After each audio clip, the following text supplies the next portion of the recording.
test, test, test, test. No, it's not in the room, but you're picking it up on Zoom. Test, test, test. You hearing it? Test, test.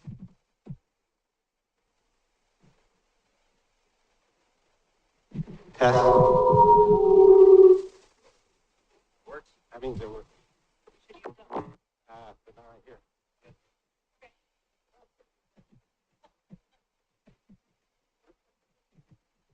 The other one? Testing, 1, 2, 3. Test, test, test, test, Test, test, test. test, Test, test, test. test, test. Ooh, hate hearing your own voice. Okay.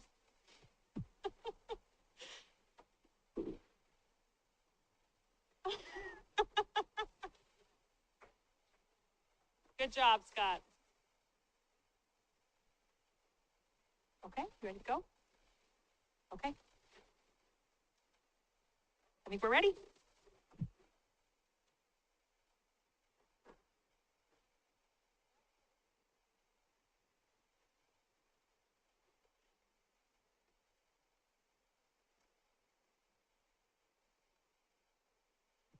Well, good evening, everyone. It's so great to see such a full house. My name is Emma Sagor. I'm the city manager. I hope that delay isn't annoying to anyone but me. I hope this isn't your first time to City Hall, because normally when you're here, our technology works fabulously, but we had some new microphones that we tried to hook up today and they broke everything. So here we go. We're gonna try to make it work. It's gonna be a little bit clunky with 2 versions of the PowerPoint and some microphones roving around, but we'll make it work. Is the echo okay? You want me to see if it's better with, might be better. Let's see, is this better?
Okay, okay. I'm Lisa Beatty. I'm the mayor.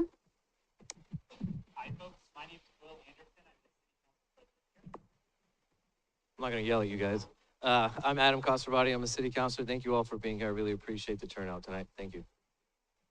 Robert Massey, I'm a city councilor as well, and it's great to see the city council chamber so full. Hey everyone, Rebecca Staben-George, she, her pronouns. I'm on the city council.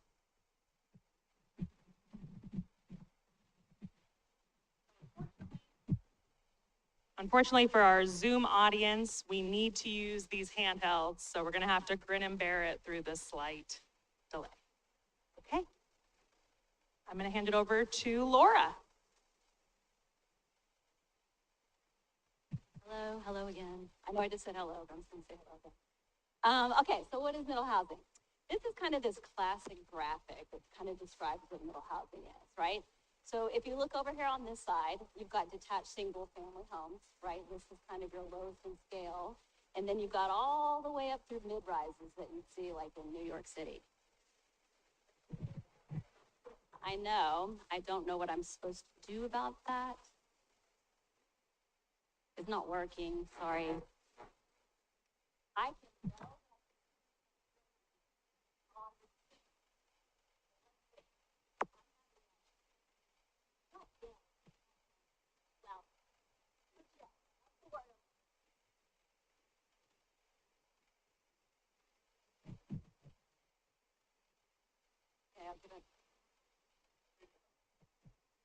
Okay, how does this go? How's this working? No.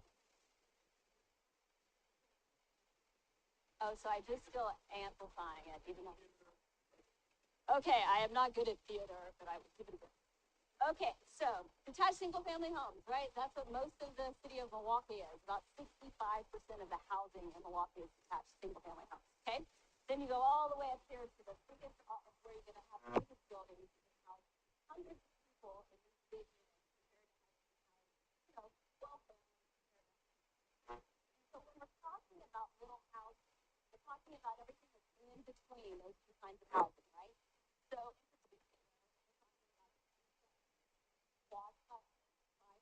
I'll show you some pictures of those if you haven't seen them yet. We're talking about cottage clusters, they call it bungalow courts in here, and we're talking about townhouses. And so that's just kind of the range of housing choices that we have, except for a long time, we allowed these types of housing, middle housing, all across the country we allowed these types of housing. And if you look around Milwaukie, I'm sure you've seen this in pockets of housing. Like there's like little places that are duplexes. You don't always know that they're duplexes. There's streets with little duplexes. We've allowed that for a long time. But then for a while, we stopped kind of allowing. Okay, so, okay, oh, look, I have a good photograph. Sorry, I didn't ask. See, here's some of the existing older housing in Milwaukie. So these are some middle housing units that we had before. Now, most of those were built kind of in scale with the single family, low density, one-story houses that were in the neighborhood. Okay, next slide, please. Okay, so where is middle housing allowed? If you look here, this is our zoning map, and this says where all the different things are allowed in the city.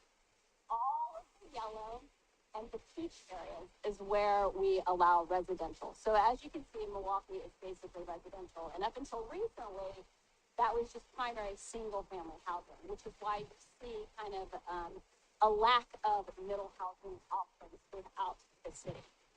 All right. Next one, please. Okay, so what is middle housing? You've probably seen these if you've driven around. So that's middle housing. There are a couple of cottage clusters here, right? And so really the idea behind this is that we're all aware that housing prices, right? They've increased. And they're getting higher and higher here in Milwaukie and here in the Portland metro region. And so what we're trying to do with middle housing is provide an option that's not just a single family house and it's not. We want people to get into the housing market with something smaller that they might be able to afford.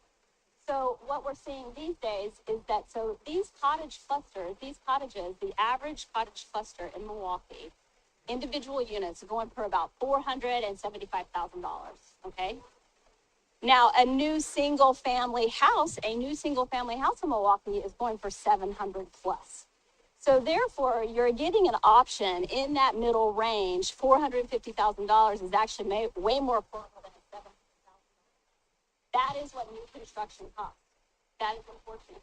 That is just the world that we're living in. Now, Milwaukee does have a lot of more affordable housing because it's older housing stock, right? So those older houses still provide a good option for people getting to the market. But when you're talking about new housing, it's just kind of expensive. But this provides an option for people who can afford $450,000, not $700,000 to own a home. Okay, so let's go to the next one. So we've got this is a townhouse, right? This is the three on one side, 2 on another. We have got 23 units of middle housing completed here in the city today. And then we've also got another 37 units under construction. All right, if you want to go to the next one. And then, let's do the math. That means that we have 60 homes on the market for people to either rent or buy. So this is great in housing stock. We are not building single family homes at the rate that we're not building single family homes. Middle housing, sorry about that. We also have, so we've got things under construction, things permitted, and then conversations that have come up. Sometimes the developers come in and talk to us about a project, but so right now we've got about 60 units on the market, but we have some others in the pipeline. It goes up to about maybe 100 units in the pipeline. Combined, not additional, combined. Okay, and so then the next slide, please. Okay, so how did we get here? So we all heard, we need this middle housing. People are concerned about affordability. So back in 2020, all cities in the state of Oregon are required to do this thing called comprehensive plan. And I don't know if anybody in this room was involved with the comprehensive plan. If anybody was, raise their hand. Pam? I was going to say, I know that there's at least person. Okay, and Ernestine is back here. So this is updating the comprehensive plan is really talking about housing and economic development and about natural resources and about code. And about tree code. That's what I meant to say, tree code. And so it really outlines what the vision is for the city of Milwaukee for 20 years. So the visioning process started with a city council, before the city council, and there was a vision adopted for the city of Milwaukee. And there was lots and lots of public outreach. There was tons of meetings, there was town halls, and ultimately everyone agreed on this comprehensive plan that the city adopted in 2020. And one of the policies, the important policy for us to talk about tonight, is the policy that everybody agreed on because they knew that we needed to have more housing options for people across all ranges of incomes and all different types of housing stock. So they developed this policy, which is provide the opportunity for a wide range of rental and ownership housing choices in Milwaukee, including middle housing in low and medium density zones. So the city of Milwaukee actually adopted this policy in their comprehensive plan before the state told us that we had to allow for middle housing. So this was something that the community supported. And then also we knew that with more development in the city that we were going to need some sort of tree protection that we didn't have previously. So at the same time, Katie's crew went off a different track and developed what you see in the tree code today. And with that, next slide. All right, and then I'm going to hand it over to Sean. And I'll stay seated so that way I'm always facing you guys. That way you guys can hear me better. I won't be facing the screen, and trying. I'll try to project, but if you can't hear me, just let me know. I'm happy to speak up. I do have a nickname, Shonic Boom, which is hopefully something that shows through today. But so again, I work at the Department of Land Conservation and Development as part of the Housing Accountability and Production Office. And I was asked today to kind of come out and provide a little bit of setup for the statutory context. So I think Laura did a great job kind of setting up what Milwaukee's priorities were and kind of the comprehensive planning policy, the types of goals that they wanted to achieve. But I think there's kind of a more question around brass tacks of all right, well, why are we allowing middle housing in different contexts? What is driving that? And I'm here to kind of speak to that. The short answer is basically the Oregon legislature, over the past couple of years, kind of in response to the housing affordability crisis, has been passing a series of laws to really get at facilitating housing production, affordability, and choice. They're doing that in a variety of ways. One of those is with middle housing. This was a bill that actually passed in the 2019 session. and it applies to most communities, basically all communities in Metro, as well as a lot of different communities outside of the Metro based on kind of their population size. It varies a little bit, but for the most part, what it requires is that in areas that allow for detached single unit dwellings that you can kind of see here on the left, whereas previously it, only allowed that housing type, basically cities were required to kind of expand those choices to allow other different types of housing types to be possible, including, of course, duplexes, triplexes, quadplexes, townhouses, and cottage clusters. That's why we're focused on them in the conversation today. Basically, it's a state requirement, right?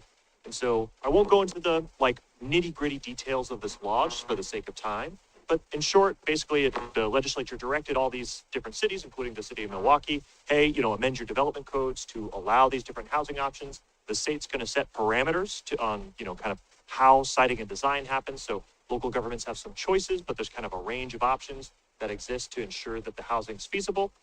And it also kind of prescribed a deadline. It said, all right, we're going to do this basically by the middle of 2022. And those cities that have not kind of conformed with the state requirements, there will be a model code that applies directly to development. So it kind of bypasses local codes, and then a state model code applies to the development of middle housing in those communities. Now, that didn't happen in Milwaukee's case, right, because they adopted by the deadline. But something I just really want to kind of highlight here, the reason that we have these different uses that are allowed in these different zones is really because of the Oregon legislature. They are the decision makers that establish the state law, these different state requirements that communities are required to adhere to, right, consistent with other types of state laws. I'll also add, the legislature actually kind of reconsidered the question of middle housing in 2025, the 2025 legislative session that just ended. You can move to the next slide. And they actually decided to expand it. So basically, it's been about 6 years since the original bill was passed, about 3 years since middle housing was kind of legal to build in all these different communities. These are just images that I've seen walking around my neighborhood. I live in the Kent neighborhood. I took the yellow line down here.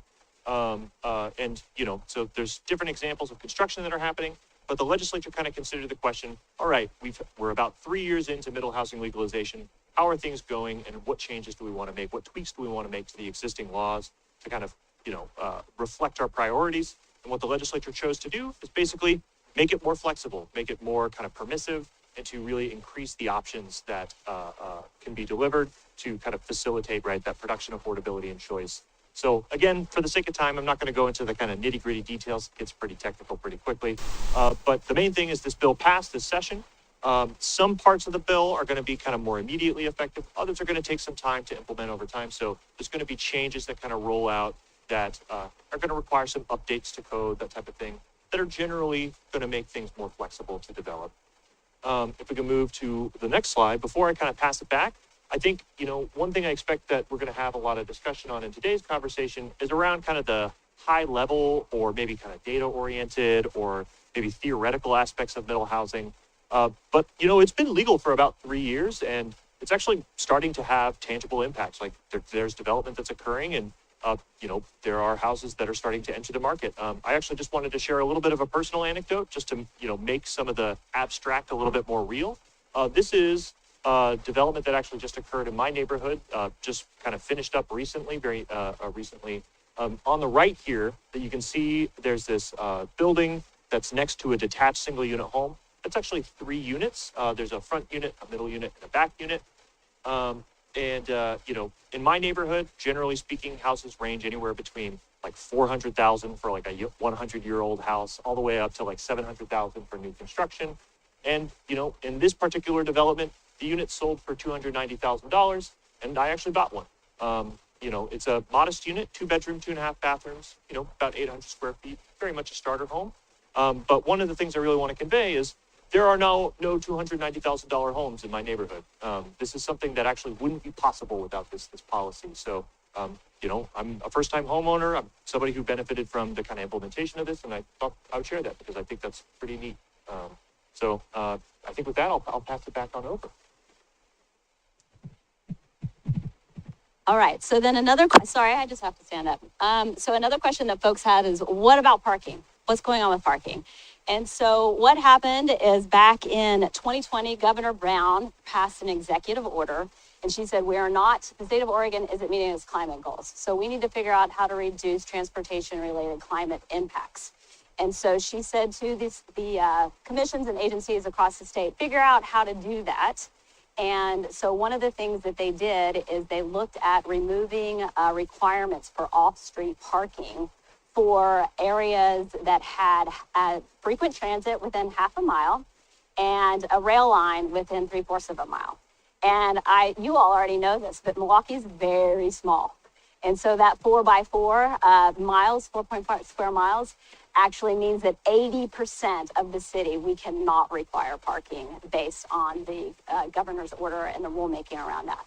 Now, what we could do, so there are see this orange corner down here? The city could require parking there, but it's a kind of a complicated equation. And at the time, we went to the city council, and the city council agreed that because we're so small and it would be awkward, it'd just be hard to navigate, kind of explaining to folks why we could still require parking there, but not anywhere else, that they removed the parking requirements for the whole city. And we are not, just to be fair, we're not seeing any redevelopment down there. The redevelopment is in the different parts of Milwaukee. Okay, next slide, please. Oh, and then what about trees? And this is where Katie gets to talk. All right. What about trees? It's a question that's coming up as we talk about middle housing. So middle housing as well as single family housing, when a property owner or a developer wants to build an additional housing unit or subdivide a property with the intent to build an additional housing unit, our residential tree code applies. And this includes meeting 4 key standards. First is the preservation standard, which helps protect existing trees on site. Then we have a planting standard that requires meeting 40% canopy on the site after construction. We also have our protection standard, which helps ensure that those existing trees are protected during construction. And then the soil volume standard is to help make sure that we have really good places for future planting. So we protect that soil during development as well. So these 4 key standards can be met during construction by either showing how you comply with them or through some mitigation options. And so during your development process, you submit a tree inventory, a preservation and planting site plan, and then an ISA certified arborist report that outlines in narrative how you meet those 4 standards or mitigation options. And then that goes to the urban forester as part of the development review. And that'll be covered a little bit more later. This is a little bit about what happens with the trees during middle housing. All right.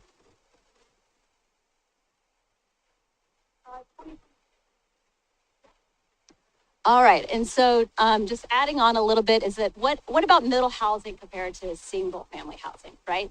So basically the state said that we cannot treat middle housing development differently than we treat single family housing. So if there's no notice required for a single family house, then there's no notice required for middle housing. Same tree code is applicable. The same frontage improvements that we would require for a single family house, we would require for middle housing. And the same building standards apply, but that's a little nuance. So if you can flip the slide. So what these are actually 2 different real site plans. What you'll see on the left is a site plan for a single family house, right? And what you'll see on the right is a detached quadplex. And they're about the same size lot.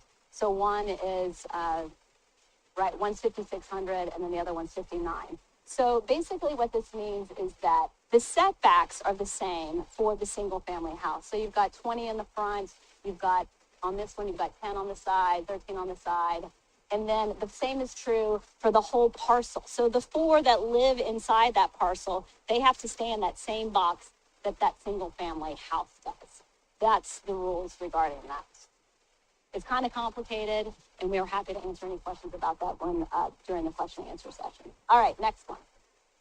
So this is the cottage cluster standards, and this was really developed to have a common space for a number of cottages. The idea was that you could have more coverage on the lot, and that you didn't have to have all parking, but a lot of folks are providing parking, even though I know I did say that CFAC doesn't allow us to require parking. Lots of people are building parking. Some aren't, but but some are, so there's a mix. And this has got bike parking as well. So this is just kind of the density and the standards. And we adopted the model code for the cottage cluster standards that the state issued. We are not allowed to change or be more restrictive than the cottage cluster standards that the state adopted. There are going to be some changes with the new legislature with 2138, but that's going to be a couple of years out. But that is, I think that we adopted the model code because that was the one that made the most sense here in Milwaukee. Okay, next slide. All right, and now I'm going to hand it over to Vera. Thank you. Okay. I'm going to change it up a little bit. I'm going to talk to a board instead of a screen. So, because planners point, so I'll be pointing over here. What you see on the screen is the development process for by right development. By right development means that you don't need land use review. You just go straight to building permit. Most single family homes go through just plain development review through the building permit process. Middle housing is exactly the same, unless you need a variance or something else. But just trying to compare that the single family home development review process is the same as middle housing. So this is sort of the process once you've submitted building permits. But I just wanted to identify kind of who reviews these permits when somebody submits them. So the building permits here in the middle, you've submitted your drawings, and around the outside are all the departments that are reviewing this by right development permit. So you have the building department, of course, they're looking at fire for all the fire code, mechanical, electrical, plumbing, and structural codes, right? So they're looking at kind of the nuts and bolts of that actual structure. Planning, we're looking at the design of the structure. So the same design standards that apply to a single family home, the street facing facade, are what apply to middle housing. So we're looking at the design standards, the building height, maximum building height, lot coverage on the site. You saw that comparison between the single family home and the detached quad. The lot coverage between both of those lots was effectively the same. We have minimum setbacks. Again, what Laura was referring to, those perimeter setbacks, again, same. Cottage clusters are a little bit different, but for all the plexes, townhouses, and single family homes, they're all the same. And then minimum vegetation. So we have a minimum vegetation standard, both for the site and for the front yard as well. So this is all the things that planning is looking at.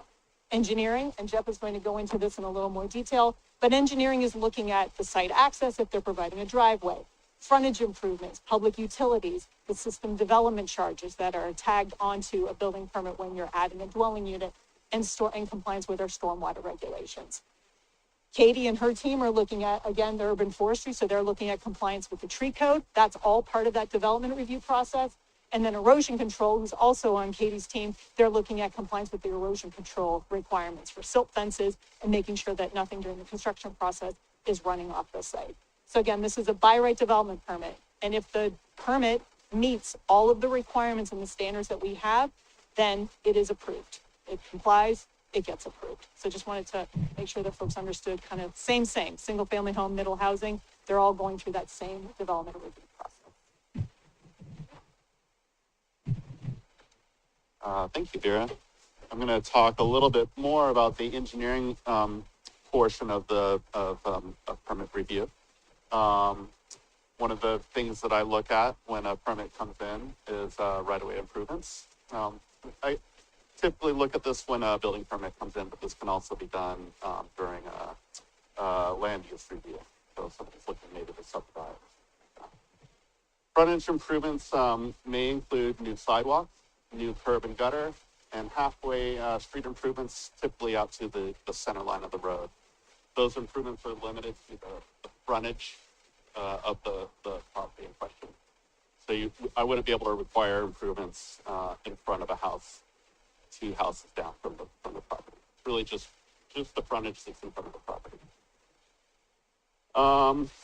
And again, the elements that I look at are just come from our public works standards. So we look at sidewalks. If there's no sidewalk there, I usually require a sidewalk. Curb and gutters the same way. And if they're, almost all of our homes have street in front of it. But if the street is really chewed up, if it's old or just really broken up, I may require improvements, like a repaving improvement, just through the house street. There's a thing called fee in lieu of construction that developers can have the option of requesting. So that's basically they just pay a fee instead of building these improvements. That fee goes into a fund. The FELOC funds can only be spent in the same neighborhood district. It's got to be within the same NDA. There's some slight little things like if it's close to the border and there's an improvement that's I think within 1,000 feet of that development, it can go into another NDA. But typically, if you're paying FELOC and you're in a neighborhood district, it's got to be spent out.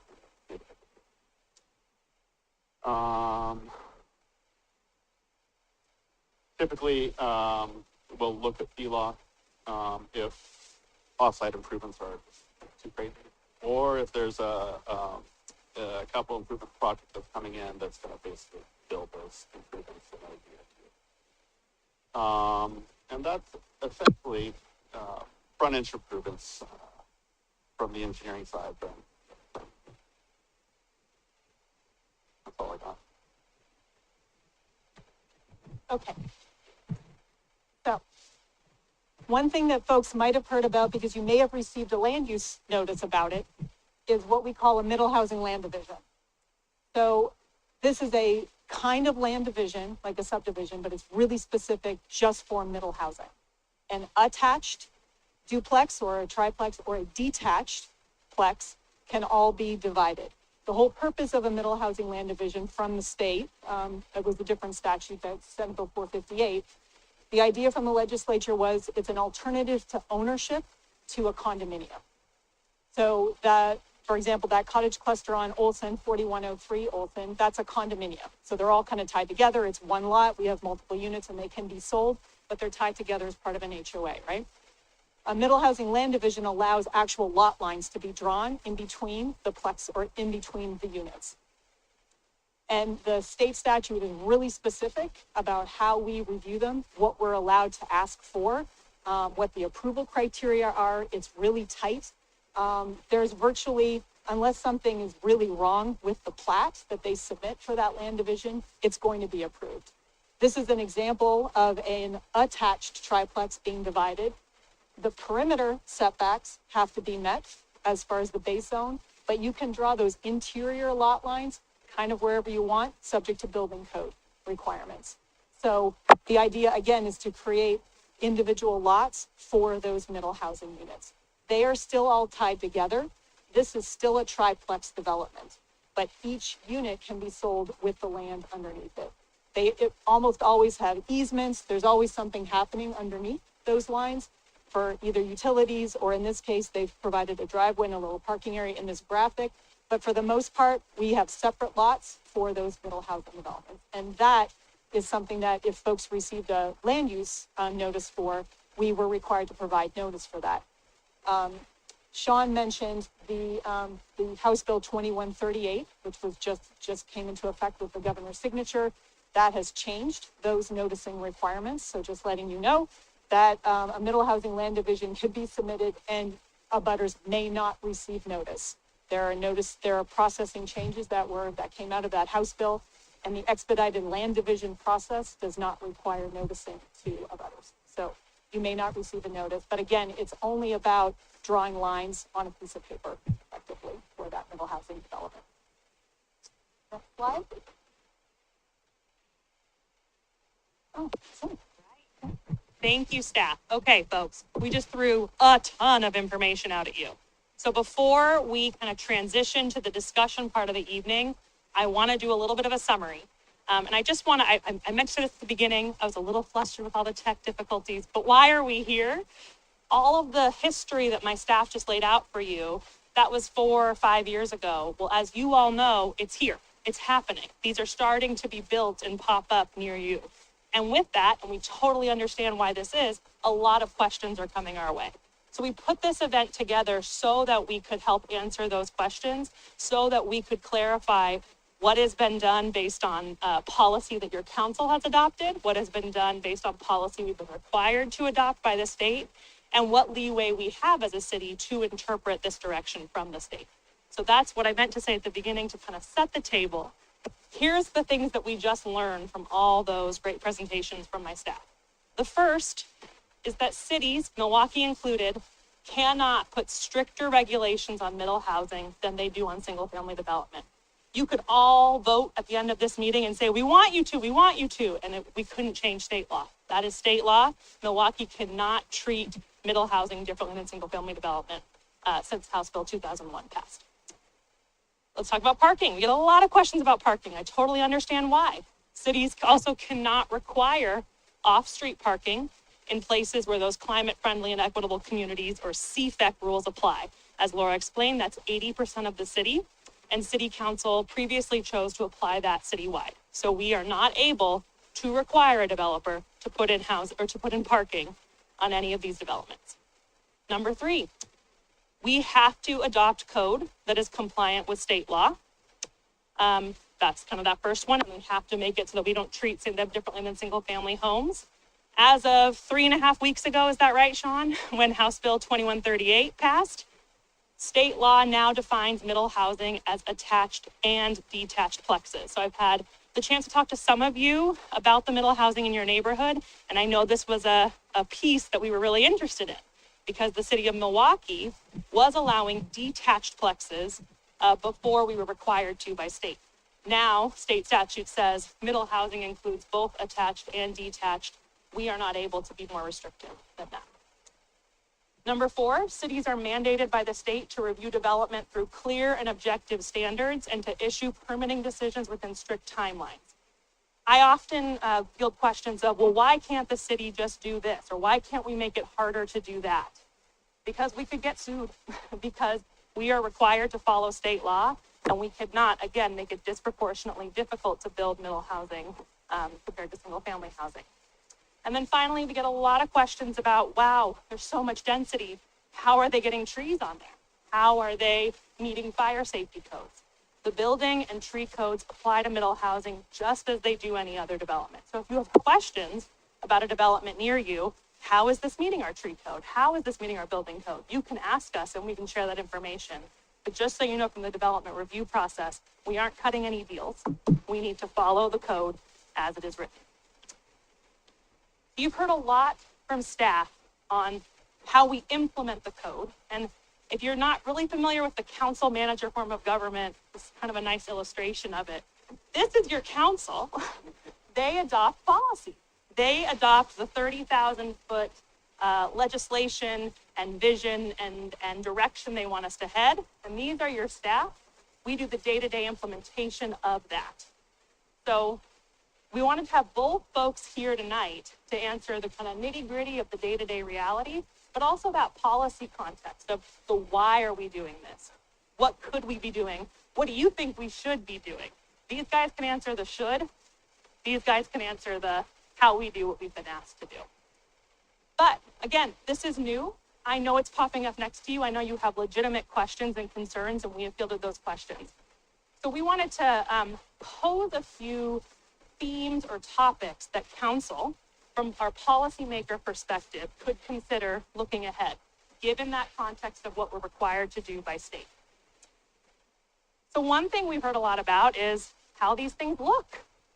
Can't we require them to have certain design features? Can't we require them to look a certain way? And the answer is yes, but we'd have to also require it of all single family houses. We could not treat them differently than we do a single family house. Now this is kind of weedy. I'll let the planners answer questions if it comes up. But right now we have a long list of design standards, and anyone who submits a building permit has to select 5. Same list, and you have to select 5, whether it's middle housing or single family.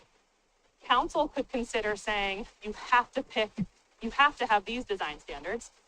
So we'd be lowering the options that they have, but you'd have to require it on middle housing as well as single family. We know there's a lot of feelings and concerns about parking. You heard us talk about CFEC and the very limited latitude we have to require anything around parking. But cities do still have some tools in the toolbox to look at as we think about a limited amount of space on our roads to manage parking. So I'm not endorsing any of these ideas, but things that cities can look at is should we start permitting street parking?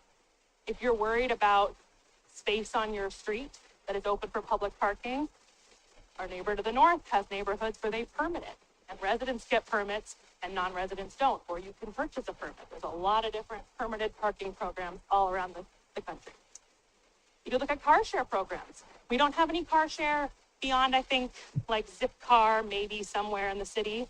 Some cities are really like open arms, come in and let's do some lots where if you don't own a car, but you need to use one to get out to the coast or get out to the mountains, you can do that. Maybe we could be more open arms to car shares. We've heard a lot in some of our neighborhoods where this housing is being built. Why is it no parking on this side of the street, but yes parking on this side? Generally, it's because of emergency access, but we're always happy to look into that and look into all of those traffic regs, is what they're called, traffic regulations, and see, can we open up more of this area for parking? That takes time. There's a lot of miles of streets, and Jeff has a small team, but we could do that. So we can look at a lot of things around parking. We can't require it. We can't start saying you have to build off-street parking, but we can manage parking in some other ways. The third thing that I hear a lot about is code. So Laura talked a little bit about the number of developments, and this map, if you want to come up and see it afterwards, shows your completed projects and projects in the pipeline.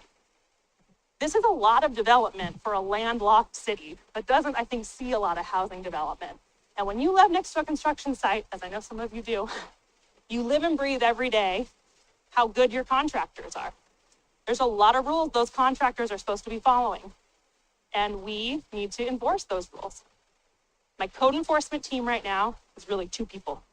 I have a third that does parking downtown, but really it's 2 people for a city, a small city, but a city this big with this much development going on. So if this is becoming a big concern to the community, council could consider saying, hey, Emma, I want you to invest more in code enforcement. I want more staff, more resources, both on the parking side, but also on the development code side. Number 4. So we're gonna have denser neighborhoods. We're gonna have more people living in neighborhoods than they could when it was zoned just for single family. Well, one way, if you're worried about congestion and you don't want everyone to have to own a car, is you could invest in things that make it easier to get around your neighborhood without owning a car.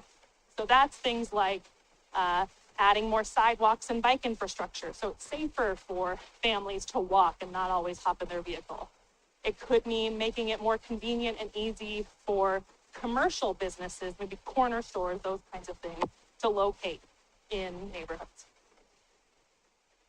And then finally, kind of tying it to what Jeff was talking about, our public works standards are really the Bible for what we require in our right-of-way. So if someone comes and says, I want to build a quadplex here, and Jeff has to think about what am I going to require them to do infrastructure-wise, Jeff doesn't just have to pick that. Jeff has to look at our public works standards. One thing we've heard is these developments that have more density, do they require a different kind of frontage improvement? Maybe, but back to state law, we can't really treat them differently. We couldn't say middle housing has to do this, single family can do this. But we could look at those frontage improvements, look at our public works standards, and think about ways we could be a little more flexible or a little more nuanced in what we require of development if we think on-street parking is going to be a challenge. Jeff also talked about FELOC. FELOC is where a developer can pay instead of building the sidewalk or the curb and gutter. FELOC has pros and cons. There's some thoughts of, hey, if we made all these middle housing developers pay FELOC, we'd have gobs of cash to go out and do stuff on the streets. Gobs of cash is probably not true. It's not going to be of the volume that's really going to allow us to repave or re-gravel a whole street or a whole curb. But we could look into it. FELOC also, it loses value the second we get the money because that labor and those materials are probably getting more and more expensive. But it's definitely something we've heard about, and we would be happy to explore it if our policymakers say that's where they want to go. So this is just kind of a grab bag of some of the questions and concerns we've heard, some of the ideas we've been thinking about, and what we're planting in the brains of our policymakers to consider and potentially give us direction on. What we're really here for, I'm a little bit over time, but is to hear what we missed. What other ideas would you like us to consider? Or what of that list do you really want to say, you better do that, policymakers? And that's what we're going to spend the rest of the evening doing. I think we've got our mic situation figured out. So I am going to bring this mic to you if you want to speak. Hold it about yay far away.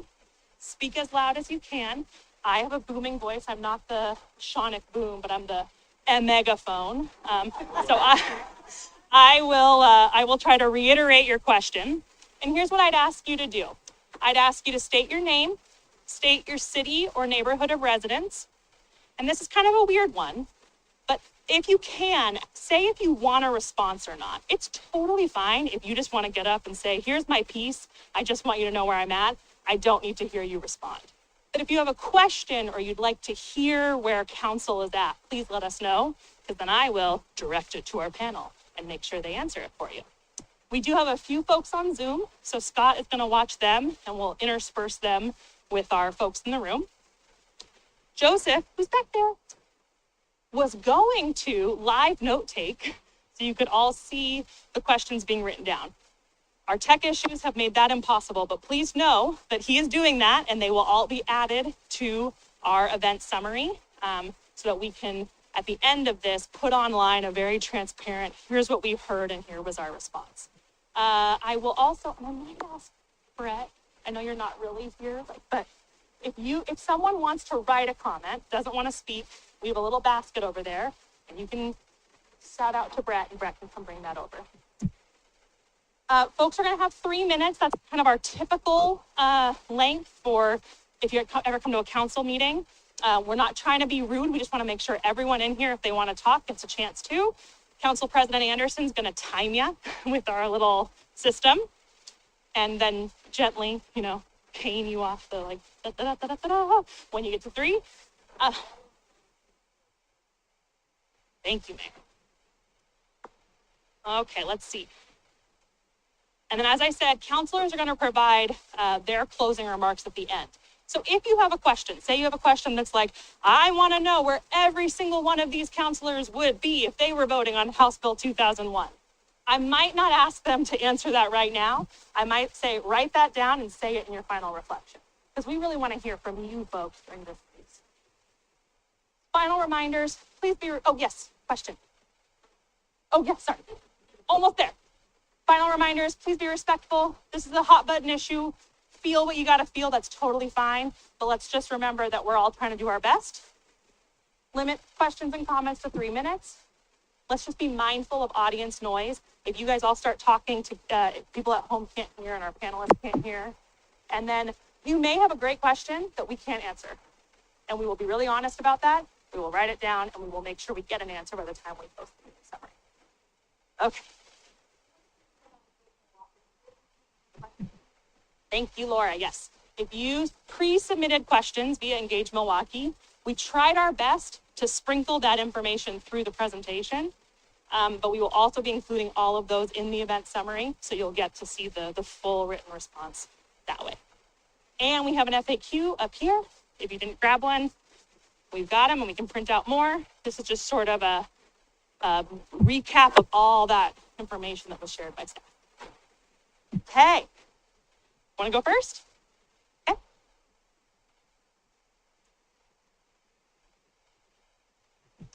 Thank you. Allison Cruz. I live in Milwaukie. I don't know what the neighborhood is. Hector Campbell, sure. So am I correct that the tree code went into effect in May 2022? Okay, so I'm in a situation where I'm looking at an email with Brett, who I love and is awesome. Where basically the lot next to my house, they clear cut all the trees 2 months before the tree code went into effect because they knew it was going to. And now I'm hearing that the developers are already pushing back on the tree code and they want more taken out of it so they can do even more. And having this problem where I have no privacy anymore, they purposely did this. They knew it was coming. I absolutely implore you to not do any concessions on the tree code. I've also heard that they can just pay to cut down the trees. Is that true? that's a question I do want answered. Yes? Okay. If that's true, like triple how much that is. It should be an astronomical amount of money. Like that's just terrible. And like in this map, Brett and I are going over, I'm calling out to him. I'm like, that map doesn't even have half the trees on that property. And they just clear cut the whole thing. I'm now next to an empty lot full of noxious weeds. Nothing's happening there. One side's being developed right next to their house. Very, very dense. Same thing happened on their side. So there's no trees. There's 2 quadplexes next to each other. Extremely dense. A lot of you have come by and seen it. We really appreciate that. And then just my other secondary pieces with the detached quads. Lake O has a 7,000 square foot lot minimum for a detached quad. I'd really like us to look into what lot minimums could be in Milwaukie. If Lake O can do it, I don't see us getting sued over it. We'll let Lake O pay for it. Thank you. Thanks, Allison. Okay, so I'm gonna have Katie answer the question about what our tree code says about folks being able to pay to remove a tree. So how our standards work is we have the preservation standard that all lots must retain 30% of existing canopy or mitigation. And so mitigation is that they have to plant back to 40% or fee in lieu of. And so there is an option for if it does not work within the development plan, to pay for the tree, and that's an increasing cost, bless you, based off of DBH, diameter at breast height. And so it's based off of the size of the tree on the lot is what the cost is associated with fee in lieu of. Allison, I know we took down your other comments, we including the one about Lake Oswego, so we can look into that and respond more in full in the event summary. We can give it a shot. So we saw that question come through before tonight. So Lake Oswego they have different lot sizes depending on what zone you're in. We have 2 residential zones, high density and moderate density. Lake Oswego has, I think, 5 or 6 different residential zones, which have different minimum lot sizes from 15,000, 10,000, 7,000 and smaller. Duplexes are permitted on all the same lots as the single family homes. The 7,000 square foot lot is what's required in that zone. The 10,000 square foot lot is what's required in that zone. They also have a 5,000 square foot minimum lot size as well. So their duplexes are required to be on the same lot size as the single family homes are, but they have multiple zones. It's not just 7,000 across the board. But I was looking at the table of uses today. So when Milwaukie developed its code, single family homes are required to have a 5,000 square foot lot.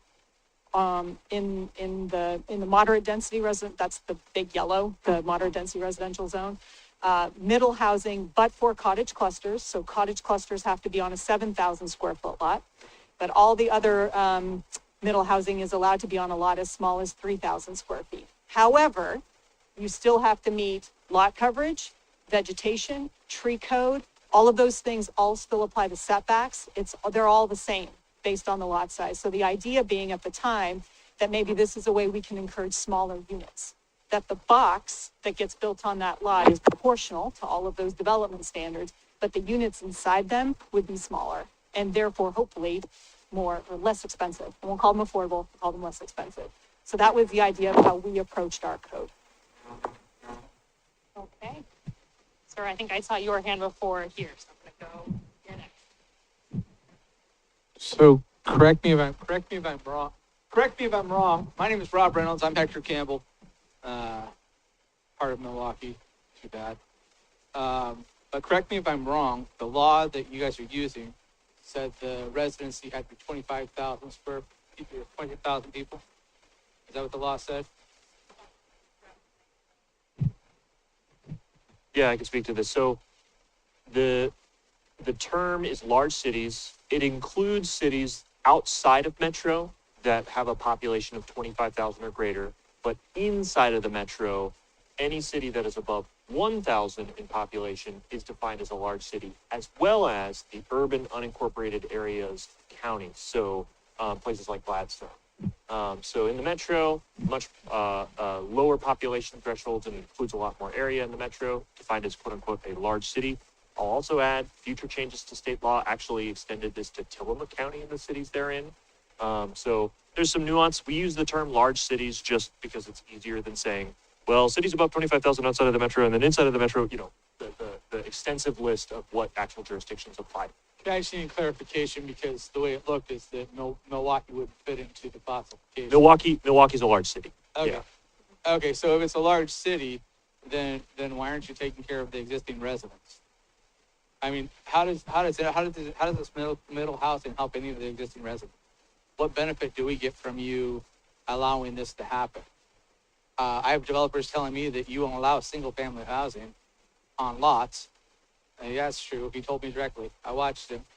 He put in a permit and you guys turned it down. So, what benefit do we get as Milwaukee residents from this multi-family housing? You clutter our streets. Hopefully you're going to repair our sidewalks that they're destroying in their construction.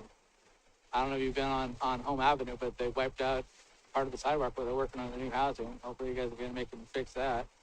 And are you going to make them fix the road that they just tore up? Are they going to replace it with a 4-inch of asphalt that we just had put in 2 years ago? I mean, are you looking at the existing residents? I don't see it. I'm hoping you are, but that's why I'm here is the existing residents are being forgotten in this whole thing. You want to make housing affordable for people outside our city, but what about taking care of the people inside the city that have been here? That's what's getting missed here. And the whole presentation didn't talk about existing residents. It talked about attracting people. I don't really care if you attract anybody. I moved to Milwaukee because I liked it because it was small, not because I wanted a bunch of housing. So now you guys are doing this bunch of housing that doesn't benefit me in any way in my neighborhood. Hector Campbell, we don't get any benefit from it. I mean, our utility price didn't go down, right? Because you're adding more houses. So what's the benefit we as Milwaukee residents get from the decisions you're making? And I'd like an answer for that.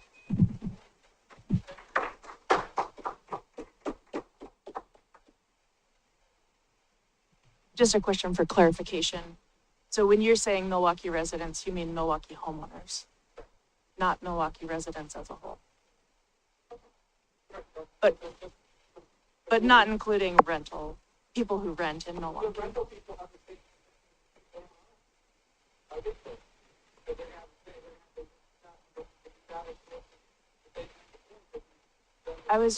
I'm asking for clarification as I'm putting together our response. So Mr. Reynolds, I hear you want a response. I'm going to have one council member give a response for now, and then please take notes and answer it in the reflections. Mayor Beatty, would you like to take an answer to this one? Sure, I will give it a try. You asked, what are we doing for existing residents? Well, as you saw, a lot of this is not our decisions, but I think it's very important and I think the question from Councilor Stavangord is really apropos. There are people living in apartments in Milwaukee who would like to be able to be a homeowner, and this is creating more opportunities for them. There are children of older Milwaukeeans who can't afford to stay in Milwaukee. That was one of the things we heard big in the discussion around the comp plan and leading up to, some of the vision and the comp plan. A lot of concern that Milwaukee got a double whammy because all of the metro area got the property costs were going up because of the underbuilding that happened during the recession and other things. But Milwaukee also had the orange line come in. So and that drove property values up more. So we had a bigger property cost increase than other communities in the metro area, or than a lot of parts of the metro area. And we heard a lot of concern from people that their kids can't stay in Milwaukee. My kids are having to go to Canby. They can't afford to get a house in Milwaukee. So I think first off, our hands are tied in many ways. But to the extent we have the things we can do, I think we do have to think about all people in Milwaukee, not just homeowners. in the back. Hi, my name is Bob. I live in Oak Grove. It sounds like you can do middle housing in any zone that allows a single-family residence. And it sounds like there's really no restriction on how many units you could put on a property as long as it meets the zoning requirements of a house. Is that right? So if I had a 20,000 square foot lot, for example, and I found a way to put 20 units on that lot, it meets all the height setback requirements. That's not correct? So is there like a floor area ratio or a density minimum maximum or something like that also? So, sorry. Okay, I'd like an answer. Yeah. So, all the nerds in the room, here we go. Okay, so the way our code is set up and the way the middle housing code was allowed, through the House bill, we allow a maximum of 4 units on a lot. If you had a 20,000 square foot lot, you could do a cottage cluster. So a cottage cluster is the way that you could have more than 4 on a lot. But we have a maximum of 12 units as part of a cottage cluster. So cottage cluster development could have multiple clusters, but a cottage cluster is the only way that a 20,000 square foot lot could have more than 4 units on it. You would have to divide that property and have 2 separate middle housing developments on each half, for example. So, Okay. if that helps, but. Correct. Yes. Right. Yeah. So you could do that. Right? And then on top of that, there's no requirement on whether it's sold or rented. So you could do, like she's saying, 16 rentals on a lot like that, as long as it meets all the setbacks and height requirements.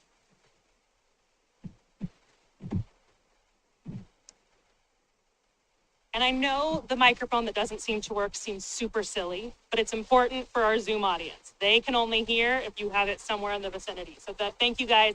I know it's hard to have a real kind of dialogue conversation, but let's just let the person who's holding the microphone talk. Otherwise, our remote audience can't hear. David Parker, I live over in Ardenwald, and I walk this town constantly because I'm retired and I can.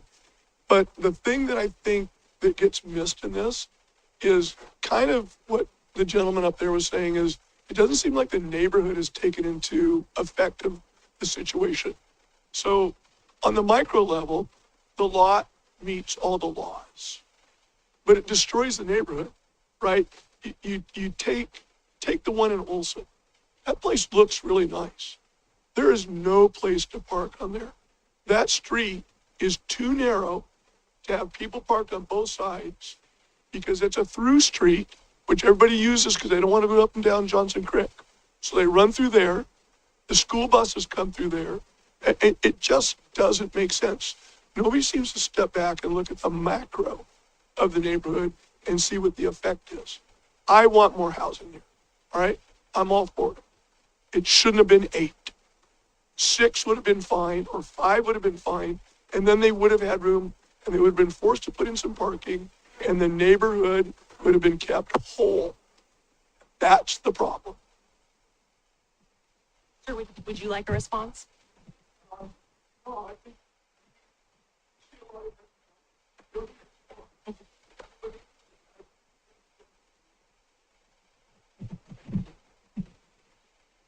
Hi, my name's Sean, the right way.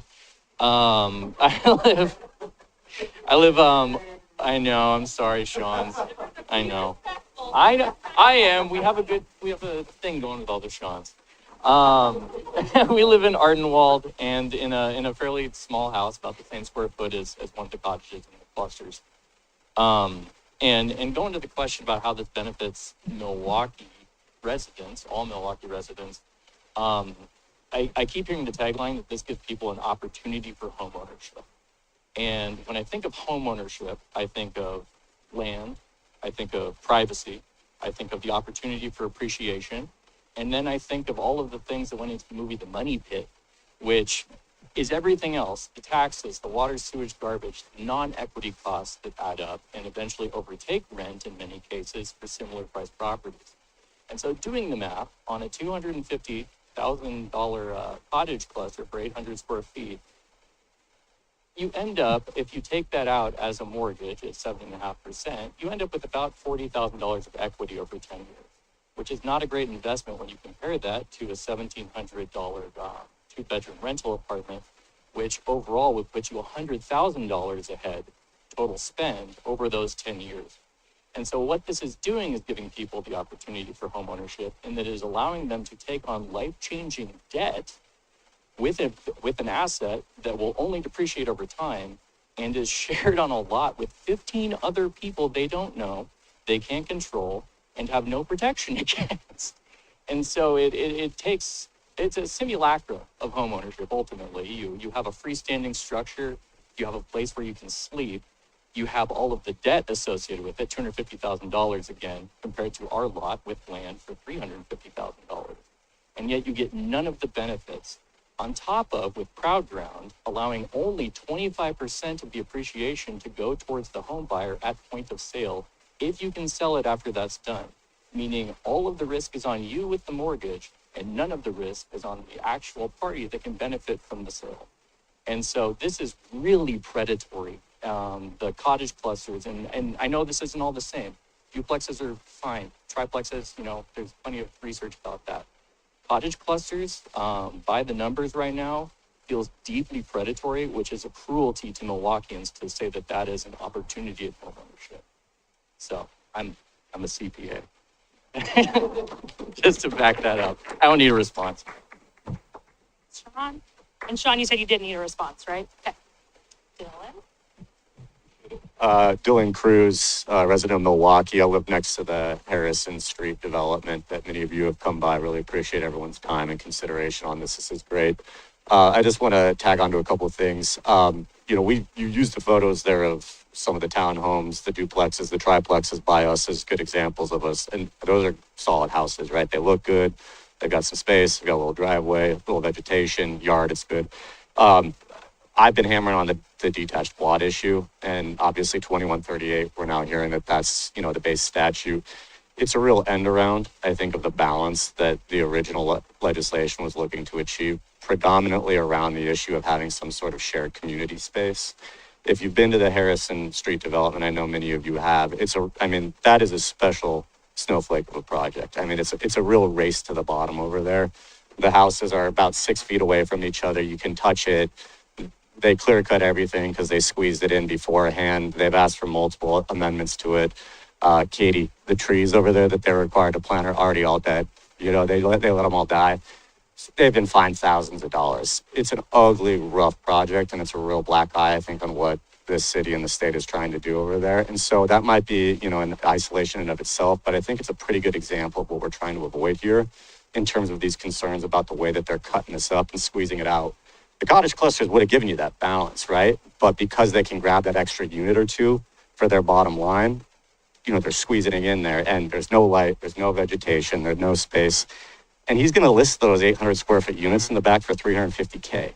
That's not affordable, right? That's higher than what we're seeing for prices in Laco. So, I just would encourage, I think, a few of the suggestions here around minimum lot size review. That may be limited in terms of the number of codes that we have or the options there. I think that gives us some flexibility to look at that, though, that say, just give me a little bit in terms of a few trees, a couple bushes, a little bit of light, just something rather than just moonscaping it and then just having a sidewalk in between it. That would be good, at least for the detached quads, as we start to really cut these things up and subdivide them. Please, no rollbacks on the tree code. I would really echo that statement that we need to think about dramatically increasing fines rather than supporting mitigation here, because they'll just do that and they're abusing it already. It's awful. It's not regulated. They're going to squeeze it in. So no rollbacks on that if we can. And then I know parking's going to come up. I know it's a tricky, sensitive, tough subject on this. The bottom line is the infrastructure is not accommodating what we're seeing for the development. We don't have sidewalks. You're going to have conflicts between, people's homes, what they view as their yard, existing neighbors here. They're cutting back TriMet lines. We have to have a special session just so that we can pass a transportation package in this state. So there's a little bit of this kind of narrative and hope that it's just going to work out. Don't worry about it. but the reality is not meeting what we're seeing and keeping pace with the development. And we know the home builders and the developers are very savvy about this, and they're going to continue to work it. So really need you guys to hold the line on this and to think about where we have some flexibility and making sure that those investments in infrastructure are coming into our communities to benefit everyone. New homeowners, new residents, new renters, and existing ones. So thanks for what you can do on that. Dylan, do you want a response now? I would love to hear about the,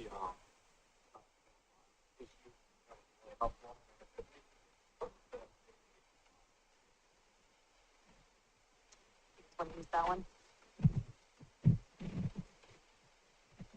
Oh, this is testing. So for mitigation, when you're developing a lot, we look to see if they are above or below 30% tree canopy. If they are removing trees for the sake of development under 30% and they cannot save them, every 7.5% under that 30% is an additional $4,000. And so that can go up to $16,000 to remove from that 30% threshold all the way down to 0%. So it's between $4,000 and $16,000 for the fee in lieu of. And then just about kind of the death of the replanted trees, we do require that preserved trees have preservation bonds, and then replanted trees have replanted bonds. So if you are saying this tree, we are going to do a lot to protect it during construction, they are then required to get a bond from a financial institution for 3 years, and then we go out and re-inspect. That's typically when you'll see dieback from construction impacts. To see if there's anything that hurt the tree during construction, and then that is completed. If not, or if we start to see that dieback, that funds that they put in goes to that replanting. Same with replanting, but it's 5 years, because then we'll see really the health or death of the trees. So if those have all died during our re-inspection, we won't be able to pass that final inspection, and so those funds that they have in that replanted bond will be used and required to replant those trees, and then again ensure that those are surviving 5 years later. And then Laura and Vera, is there any more you want to say on minimum lot size? As I said, at the time when we created the code, we had smaller lot sizes for middle housing. It complies with state law. I mean, state law doesn't tell us what those minimum lot sizes have to be. So that does a little bit. You're right. So what I would do without telling what we were going to change, I think it's something that we can certainly revisit, and we can look and see if we want to revisit those minimum lot sizes in compliance with the state law that Sean's about. Yeah, this is one of the changes that came from 2138. So the specific language that was used. So there was originally in the original bill, there was a distinction between duplexes and all the other middle housing. Duplexes were allowed on each lot or parcel that allows a detached single unit dwelling, and middle housing was allowed in areas that allow detached single unit dwellings. The legislature modified that latter clause to actually be on each lot or parcel that allows a detached single unit dwelling. So if you allow a detached single unit dwelling on the lot, you have to allow the middle housing on the lot. So minimum lot size is no longer away. I think, Mr. Smith, did you want to speak next? And then I saw some folks over there. I'm coming to you next. Hello, everybody. My name's Rod Smith. I am actually a renter myself. I think this would have been great, but I have the same concerns each of you do. I moved here to repopulate this place with Native Americans, which is where I'm from. We were moved out quite some time ago. And when I came here, I thought, I'll rent for a while. I like that idea.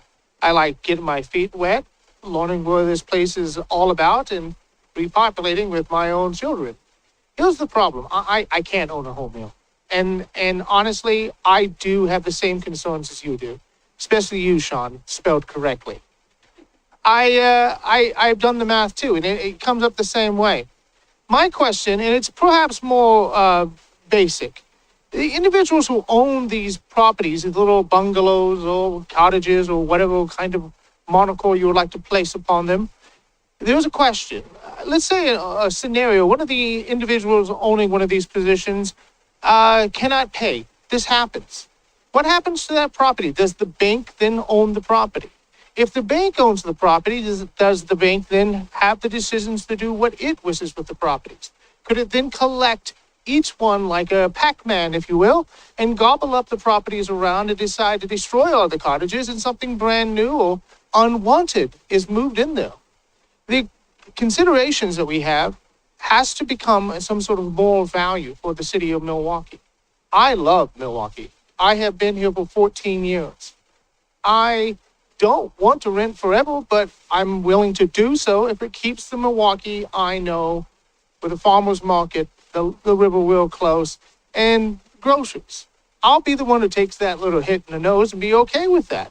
It also means I don't have to fix my plumbing and take care of my electricity and mow my lawn.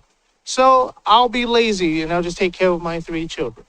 So please forgive me, guys. I do understand what the gentleman in the very front row is. I feel you. And I have brought up the property values going up and the parking being non-existent. Now, if you look outside, you see I drove my little Segway up here just because of that particular event, and I enjoy it, but I don't think that's great for everyone here. So, yes, please, allow these people to have the parking spaces. Thank you. Rod, did you want a response on the bank question? Okay. So this would be basically, I think if someone were to foreclose on a middle housing unit, kind of what the process would look like, maybe with the middle housing land division situation. Is this one we're equipped to answer? Or is this one we want to respond to in writing later? We'll look into it, Rod. I don't think we've got a coherent response for you right now. Okay, I saw some folks over here. I go to right behind you, and then I'll come to you next. Okay. My name is Sally Newsom. I'm from the Ardenwald area. And mine is really just a comment, and it's about our beautiful trees, because we are supposed to be a, city of trees. But the tragedy to me is to see all of our beautiful big trees just destroyed. And then they put these little ones that are not enough for other trees. And so I think that's the tragedy. I think it's easy for a builder to come in. They've got the money. It's like, oh, let's just take all the trees. If we get a fine, it's no big deal. But that, I think, is a tragedy. We should not let them just, take all the big trees down. All the beautiful leaves, all of that is gone. And they have these little trees. So, to me, it's very unfair.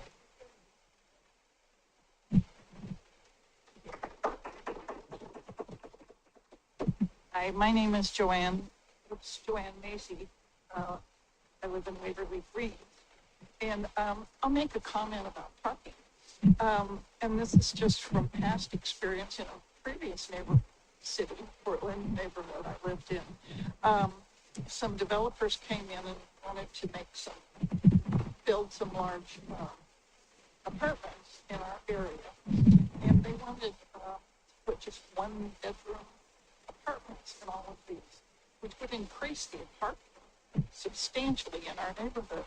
And we were able to negotiate with them. I don't know if we can do this anymore, to change it to like 3-bedroom apartments to just reduce some of the apartments. And I just wondered if you're allowed to do that. Thanks, Joanne. And if folks couldn't hear, the question was about the ability to negotiate with developers about parking. Joanne shared an experience from Portland where the neighbors were able to talk to a developer who was planning some 1-bedroom apartments and see what they could do. I'll let my planners correct me if I get this wrong, but my understanding of the state laws and the climate friendly and equitable communities rules, we could not do that ourselves as a requirement or as part of the development review. Now, that said, I don't think there's any developers in the room, but neighbors and neighbor engagement with the developers is definitely something you can explore. But we don't have the right as the city to have those conversations. Mr. Aschenbrenner, and then I'll come back up here.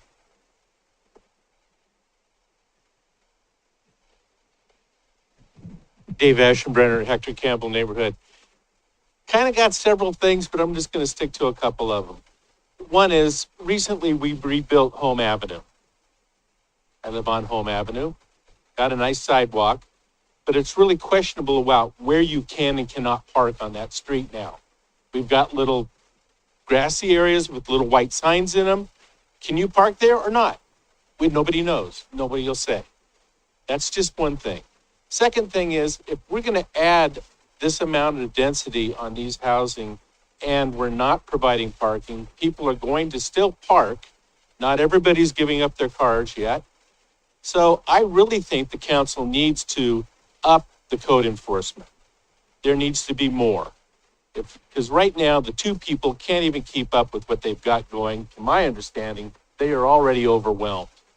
And now, it could end up being that we have to start calling regularly because we have people illegally parking or what we perceive is illegally parking, or the usual boat trailer or whatever else out there. So if nothing else, you need to up your code enforcement. And I would really like to hear back, not tonight, but sometime, about where you can and can't park on Home Avenue. Thank you, Mr. Ashenbrenner. Come to you. I am stepped in. I love it. Thank you for being here. I appreciate tonight. My name's Cheryl Ford, live in Hector Campbell neighborhood. I'm a retired residential appraiser. And one of the things that I noticed with this infill development is people would glom onto some of these middle housing units or condos, and they would be thrilled when there was no HOA. And then I would watch them turn into slums. And I think that it's really, if that's something that we could use as a city for leverage, for maintaining those, that we dictate that there are proper HOA codes that they can then govern how they're maintained and how they're, and that the builders don't use that as one of the selling points. Oh, there's no HOA, which is what I heard a lot. And then secondly, it was on one of your bullet points that I thought was really important was the infrastructure, say, I'm close to King. And, I look at Woodstock, or I look at up there near Northeast Portland and some of those areas where there's these really thriving little community areas with little stores and hardware stores and all those things. So I really think that as part of that infrastructure, we need to be thinking about rezoning King, streets like that already have quite a bit of traffic. And yeah, there's some people that will not be able to sell their homes like they want to. They want to,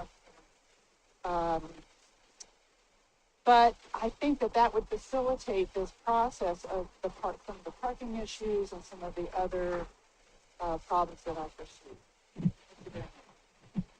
Would you like a response on any of those pieces? I'm going to come here, there, and then back to you. I'm Kelly Smith-Haley. I live in the Lidwood neighborhood.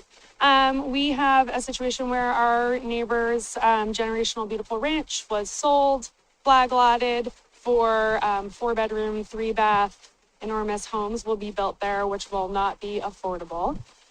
So that makes me feel disappointed because I agree, we need more housing. We want people to be able to own homes. I don't think that that's actually accomplishing it when we allow these developers to come in and prioritize making a lot of money on neighborhoods. They also are not improving the street while they have all of these big houses being built. People are walking in the middle of the road with their dogs. There's no sidewalks to begin with. There's going to be parking in the street this whole time. The people who live there are very, very inconvenienced, sometimes even put in danger because of the way that this construction is happening. And I feel really disappointed as a Milwaukeean to see that happening right outside my door. Stanley Avenue.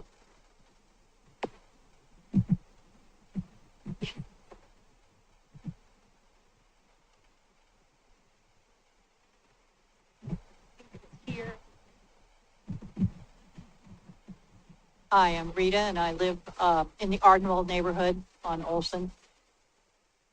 Three brief comments. They stuck sidewalks on Olson east of 32nd, and that's fine, except I hear now that the parking is atrocious up there. We don't have sidewalks on our section, and I don't want them. And the reason is because I think it's borderline fraud that the homeowner has to pay for the repair of a sidewalk that's public right away that they don't own. And now, as far as parking and transportation goes, there's two segments of our population that are probably always going to need to have a vehicle for safety reasons. That's families with young children in the car seat age range, and young children in general, and us older folks. Sometimes there are businesses we don't go to because we can't park close enough to be able to have a reasonable walk to get to that business.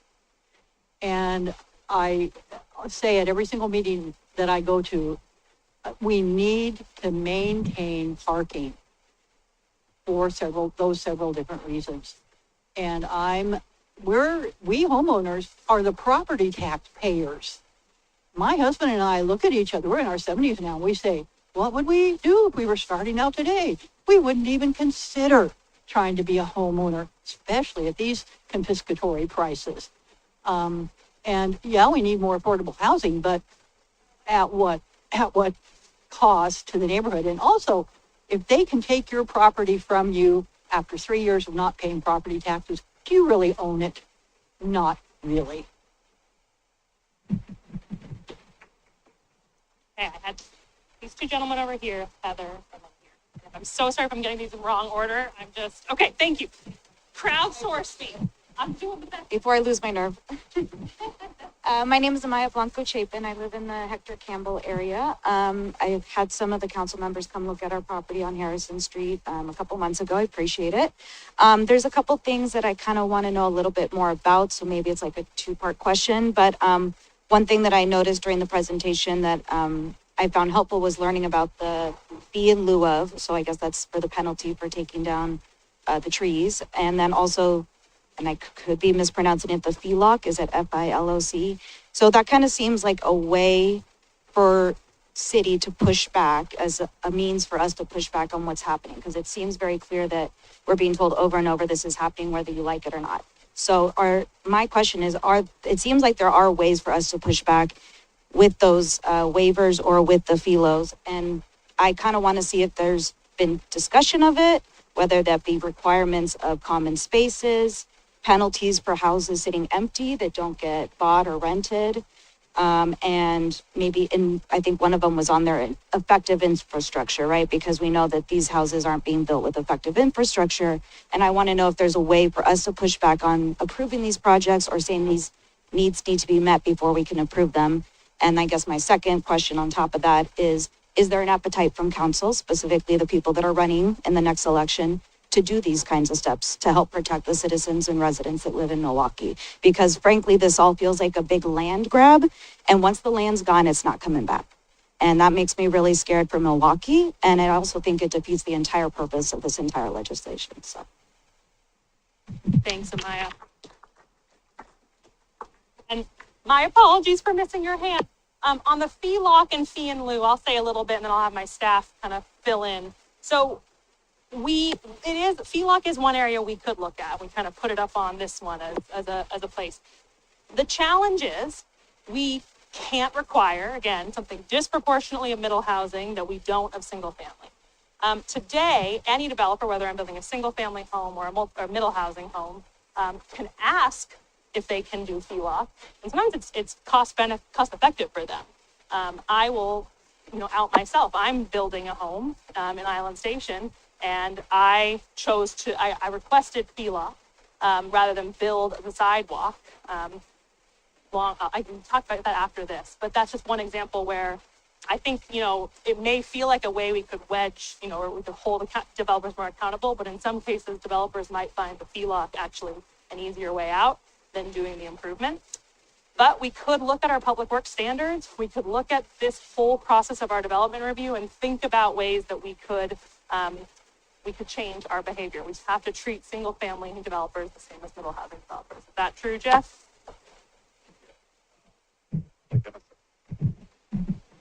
Just like Emma was saying, if we do this for middle housing, we have to do it for single family homes as well. The other thing, but it sounded like you were maybe interested in like having higher fee lock fees. Just, yeah. Mm-hmm. Yeah.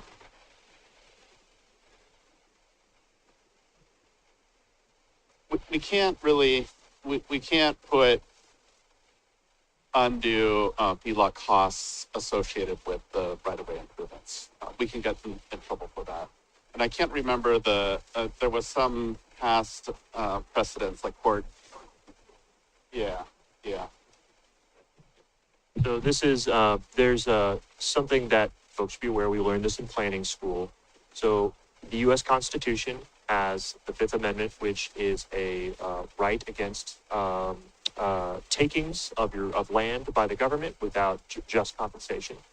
And as part of that, actually, it turns out the Supreme Court under Scalia and that particular court under the time, and case law has built up over time on this, established precedents essentially indicating, well, the types of like fees that we require for development or the requirements for improvements, these can amount to regulatory takings if they're disproportionate, they're not related to the development, they don't have an essential nexus. There's a lot of legal, nuance that goes into it, and I'm not a constitutional attorney, but basically if you get too restrictive, you can end up running afoul with the US Constitution, which of course opens the city up to pretty significant liability if that happens. So yeah, and there's other state laws that kind of get at that concept too, but I won't dive in.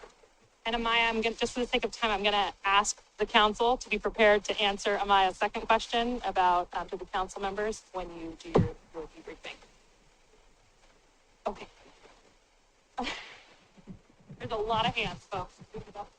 Hey there, Brian Haley. I live in the Linwood neighborhood. And we moved here from Portland for the open space, chance to run my little orchard. It's 12 trees, they're historic, they're beautiful. And I saw significance of that with the crest of Milwaukie being a dogwood.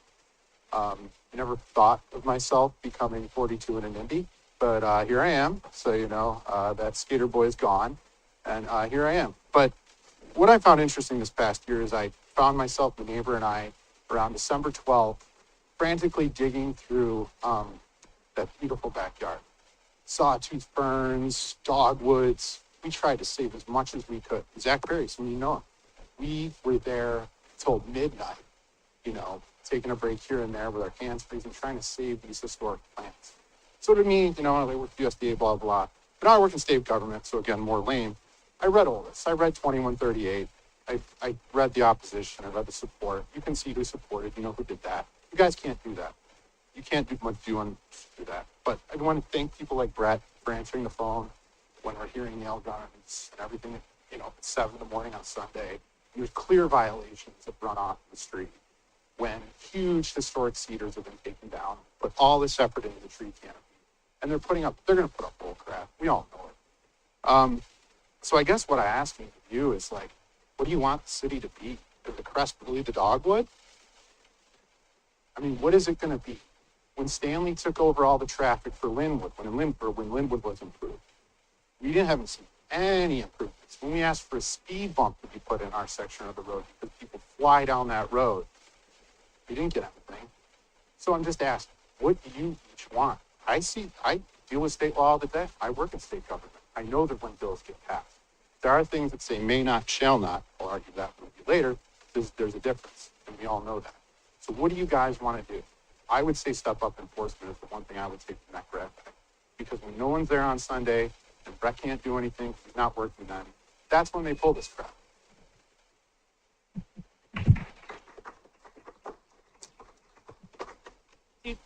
These two over here, I'm coming back to you in blue.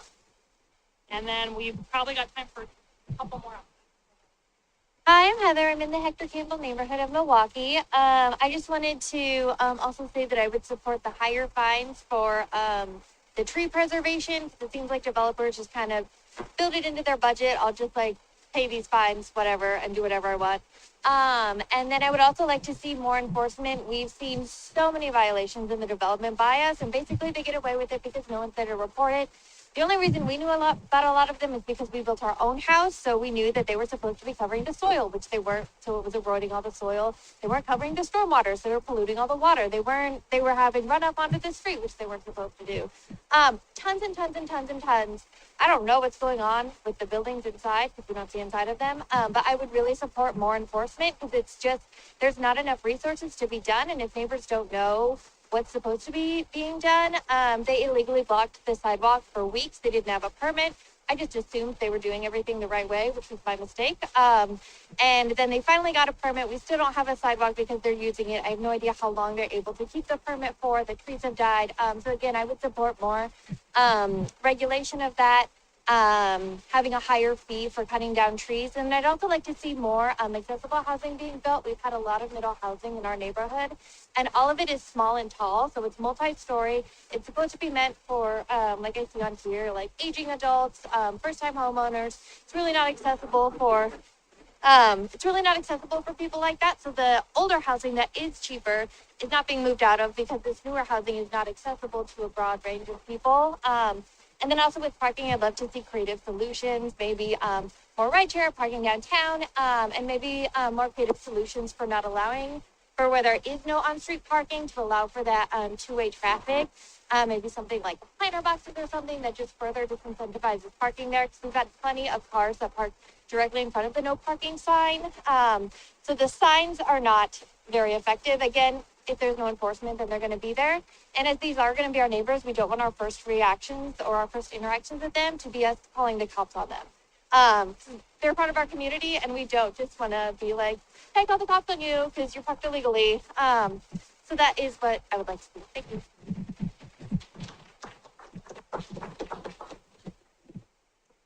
Laura McNani. I live in Hector Campbell, and I have a fourplex going behind me, right by Homewood Park. I'm not going to reiterate what I've heard from all my neighbors here. I pretty much have the same sentiment. I have an ask for all of you because there's, kind of one theme I think that we've heard, and that's that you can't do anything. But whether you're elected or not, we are trusting you with our tax dollars to do the right thing. Yes, and so I just ask that of you, really, that I think you've heard what we all want, and it's not what's happening. You have an opportunity to influence the future of the city and make sure it doesn't become something that, is not desirable. That, one of the reasons we moved here is because of the low crime. I think, with the additional population, we're going to see more of that. In addition to all the issues that we've heard here. And if this is not a solution for affordable housing, I appreciate the CPA, Sean's comments. I agree with that. It just doesn't make sense. The housing issue is a federal issue. We're not going to solve it in the city of Milwaukee or the state of Oregon, as long as housing is an asset. So I have that ask. I don't need a response. Thank you. Okay. Hi, Bernie Stout, Hector Campbell neighborhood.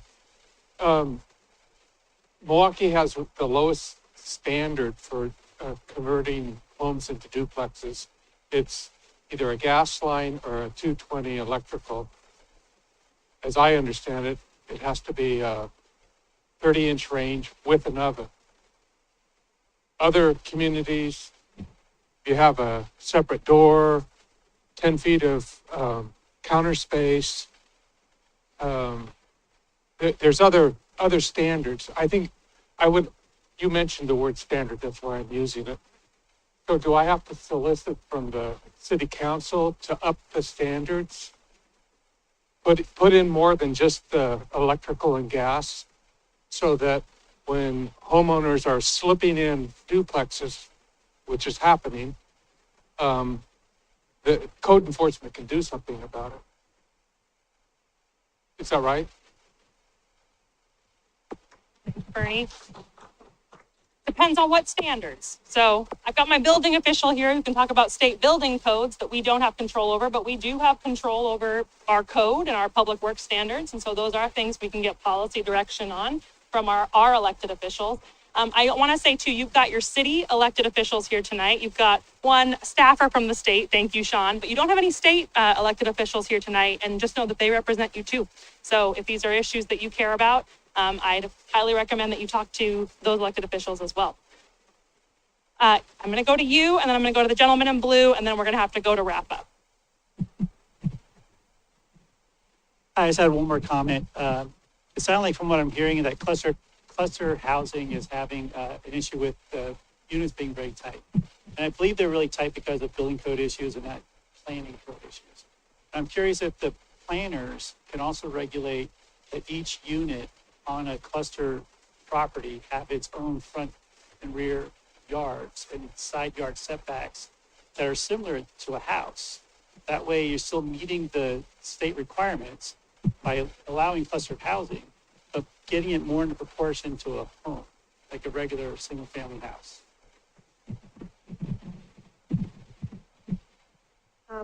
Cottage cluster housing is regulated very specifically within state law. It's defined as being smaller units that have a maximum size clustered around a common. So the front yard isn't the same because they're facing a common.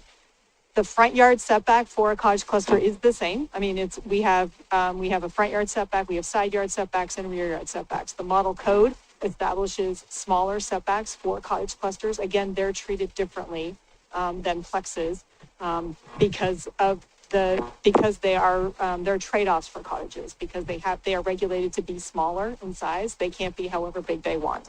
So the way they are designed is pretty prescriptive in the state law by design. That's sort of the idea there. The separation between those detached units in our code is established by building code. So that 6-foot separation is established by building code, and that's how we've defined that for cottage clusters as the minimum separation standard there. So they're a bit of an outlier when it comes to middle housing because they have such a prescriptive set of design standards that came to us from the state law. Sir, I'm going to give you the last word. You can do it. Many words as 3 minutes will provide. I'm Chuck Leverton, Ardenwall. I have a couple of concerns of safety mainly. You're putting this new project on 32nd Avenue across the hospital. That's a very, very narrow road. And all the roads coming into it, we can't get on the road now. What's going to happen when they occupy them places? It's very unsafe. And in my opinion, I'm old school. There was no common sense when that happened. Not having a wider road or access to anything. I mean, you can't widen 32nd.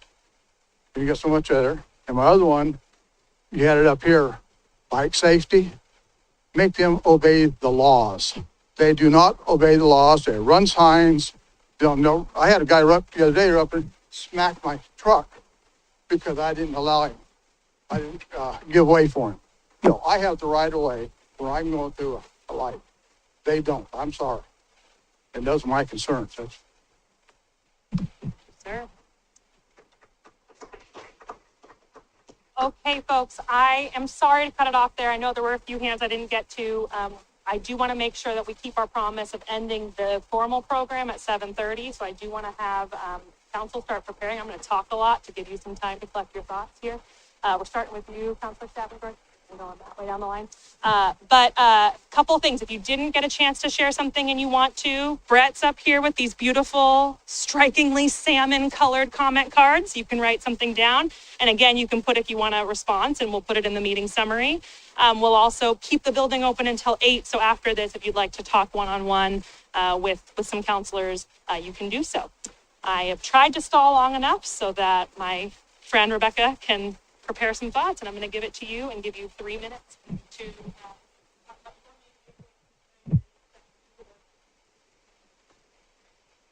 Okay, thank you. Well, I wanted to start and say thank you for everyone showing up tonight.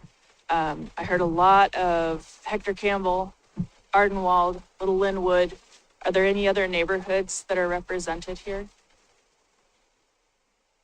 Little Island Station. Okay. So I know that there are other neighborhoods that probably wanted to have people here today, and hopefully they're tuning in on the Zoom. But I think overall, and I probably speak for my colleagues, that the invitation to talk with us about this is all the time, an open door. It's not just reserved for a town hall. I heard a lot today. Tried to take down as many notes as I could. I heard a lot about a sense of community and a sense of what Milwaukie feels like to people who are living here. And it made me think a little bit, and actually your comments, Mr. Reynolds, made me think a bit about when I first came to Milwaukie. It was about 2000, 2003, and I was a renter in the Linwood neighborhood. And I lived here for several years, but I couldn't afford a home. And I felt that sense of community. And it's so strong and it's so special here in Milwaukie. And I think that in a situation where we're seeing policy changes at multiple levels of government, ours included, and we are making policy changes around density and around infrastructure and around the costs to maintain that sense of community that you feel, but also be able to meet the needs of increased populations. Those are tough decisions, and that's a lot of change. And it's really, it's hard sometimes because the sense of community is often at odds with that change. And when I think about even the description of the cities that middle housing applies to, we're within the metro area, but yet Milwaukie, on its infrastructural grounds, was set up as a suburban grid. So we have really large lots. We have a lot of arterial streets. A couple people here live on Stanley. I'm not that far from Stanley myself, and have worked a lot in our neighborhood association to try and increase traffic safety along that road. I know, I'm sorry, I'm working on it, Emma. I'm trying to get there. Anyway, as a renter, I felt like I desperately wanted to put down roots in Milwaukie. And I would have loved the opportunity at that point to buy a house that was affordable, but I couldn't find something at that time that was affordable for me. I ended up buying a home in outer Southeast, and then just waiting and watching until I had an opportunity to come back and buy a home in Milwaukie, which was around 2018. Now, not that much time has passed since we bought that house. Today, I could not afford to buy the house that we live in. And that's a reality that affects so many people in Milwaukie, and it affects, there were several comments tonight about senior citizens that are living in our city. There's so many people who are getting to that stage where their kids have moved out, and maybe their kids haven't been able to afford to live here in Milwaukie. They want to downsize their home, and there's not another size of home that they can buy to stay here in Milwaukie. So a lot of the decisions that we are faced with, and those include interpreting the laws that are passed at a state level and how we work with staff who are implementing those, working with you and talking about these situations where you have really bad apples, building out infill development, middle housing development. And I think that one of the things that we have to take into consideration is what we do in those situations where capitalistic developers are skirting the rules and doing things that are outside of code enforcement, and what we can do to increase that code enforcement. So I hear you on that. There was Sean with questionable spelling brought up the Proud Ground properties, and I think that that's one strategy to look at home ownership, and it's a strategy that splits the land from the actual building. But I don't know that that's unique. I mean, I don't know that that's the strategy that's used for all middle housing. So I think as we're talking about like how Proud Ground properties work or don't work in Milwaukie, how we're talking about whether the cottage clusters or individual buildings work or don't work within Milwaukie. We're looking at the implementation of a policy that was kind of put into effect across the entire state. And I think your conversation here tonight is helping to understand where we might need to make adjustments with that implementation of the policy.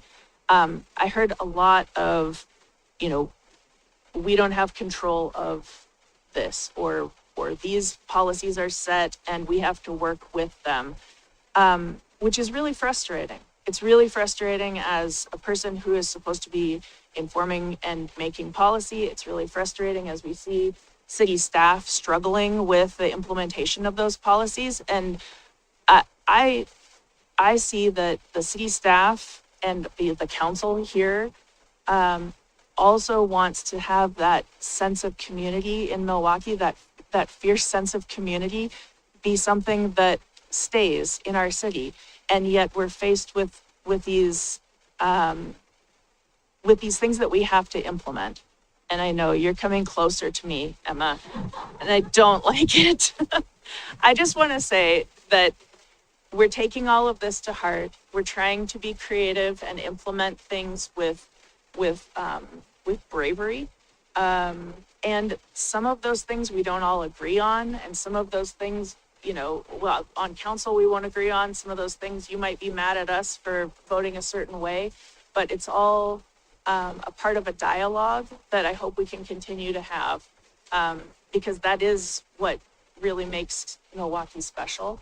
And so anyway, I just wanted to say thanks for that. And before Emma gives me the hook or the gong, I'll pass this along.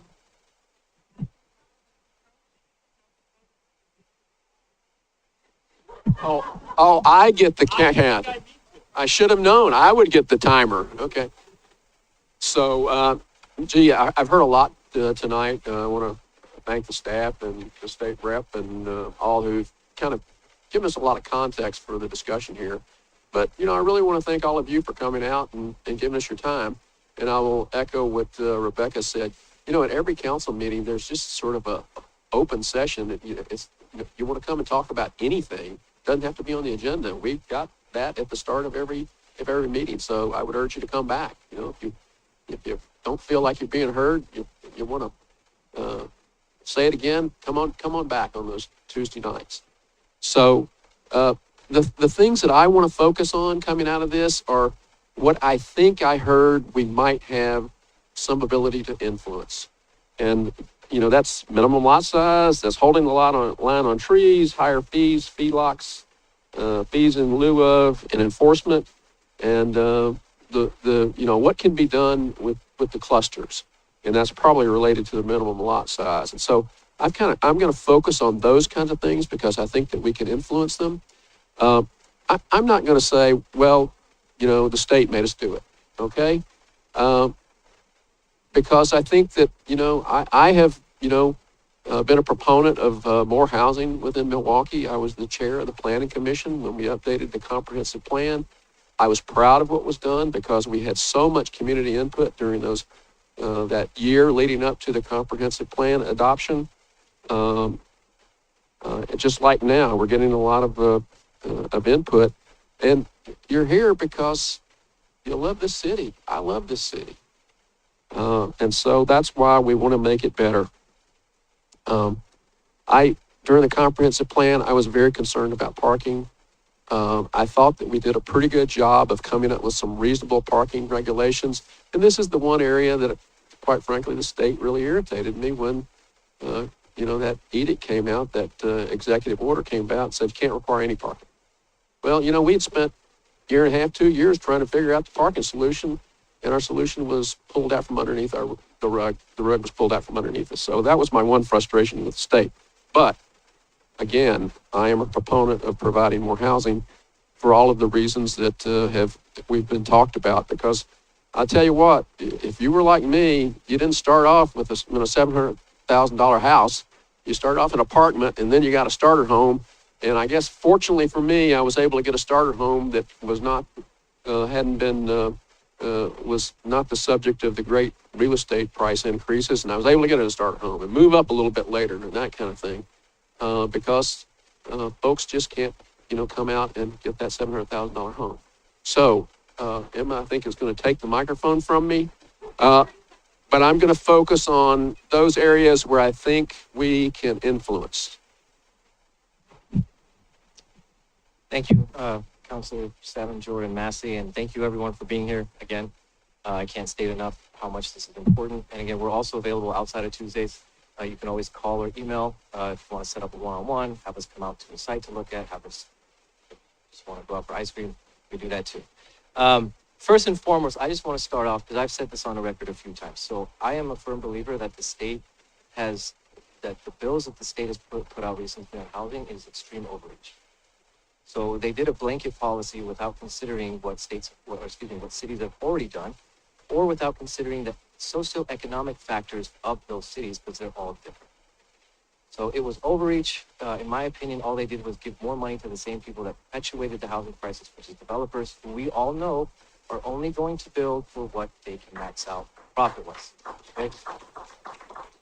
So now I've said it on multiple levels, and the council president will vouch for me because me and him works at this legislature. And we've had some good conversations about this. But again, what we did with that housing bill, or what the state did with that housing bill, was just basically give more money to the developers. If they really wanted to do affordable housing, they would have gone farther in terms of limiting what those developers can and cannot build. If you're going to build a $700,000 home in Milwaukie, where the median income can't even qualify for a house like that, then you're not building for Milwaukie. The problem is, and I've met with some developers who have built in Milwaukie, and I've had the same discussion. I've told them as straightforward as I'm telling you now. If you're gonna force people to change, if you're gonna change somebody in area's rental market or real estate market, then just don't build it. Period. I am interested in doing everything that has been brought up that we can possibly do, because I am a firm believer that we do need to push back on the state when it comes to this. Milwaukie was a little more ahead of the curve, and that's what really bothered me when the state came down with the blanket policy, because they didn't even consider, like I said, any of the work that was done prior. So anywhere we can push back to the state, I'm glad to do that. And honestly, I would also like to take this discussion to the state, because if 5 years later, after 2001, they're realizing what's happening, then maybe it's time that more voices are heard to do that. The other thing right now, and this is another truth about what the bill did, what happens when you're in a market like we are in right now, where interest rates are too high, prices are too high, right? Sellers are taking homes off the market because they're not getting what they're asking for. Buyers cannot buy because the interest rates are too high. So does the bill and all these measures actually help? Or would it have been better if we actually built things people can afford and not just do a money grab? It's not a land grab, it's a money grab.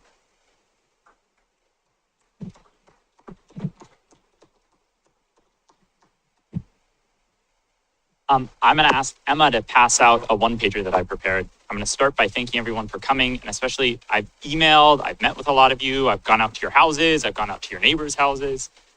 This has been the most citizen engagement I've seen around an issue so far on my time in council, and I think it makes me really happy to see people here. Even if we're all upset, it makes me happy to see everyone here. The one-pager that I'm having Emma pass out is 5 strategies that I think we can do as a city to actually push back on middle housing and make sure that our neighborhoods can remain livable. I think to a degree, the state has made its decision. We can't change that, but that doesn't mean that we have to throw up our hands and say, there's nothing that we can do. There's some key areas where we can really push back.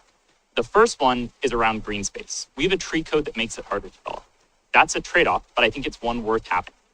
Here, I think we can add incentives in our tree code for clustering.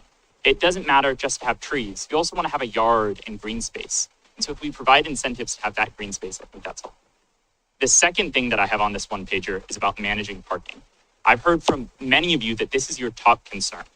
We have developers who no longer have to build parking, and they're abusing what is a public resource and not paying for the use that they're providing. It is unfair to the neighbors who have lived in that area for a while. And so I'm curious about creating an opt-in. Again, this is optional neighborhood program where neighborhoods could say, we don't want to see the same level of street parking. We're going to have a permit system or something different to help mitigate those impacts. The third thing is really holding developers accountable. Code enforcement, code enforcement, code enforcement. I'll say that again.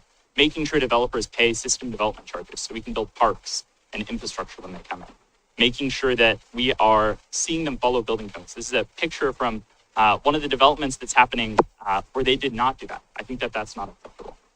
Fourth thing I heard some people mention was it is kind of a fantasy to imagine people will stop driving, but we can make our neighborhoods a little more walkable. So at least there's something worth walking to. Right now in our zoning map, a lot of that's illegal, but there's small, really neighborhood scale allowances that we could make to allow for a coffee shop or a corner store to open up. So there's something that makes your neighborhood a little bit better. And who knows, with more people coming, maybe they're able to sustain more commercial activity. So it's not just density, but there's also good things that come into our neighborhood too.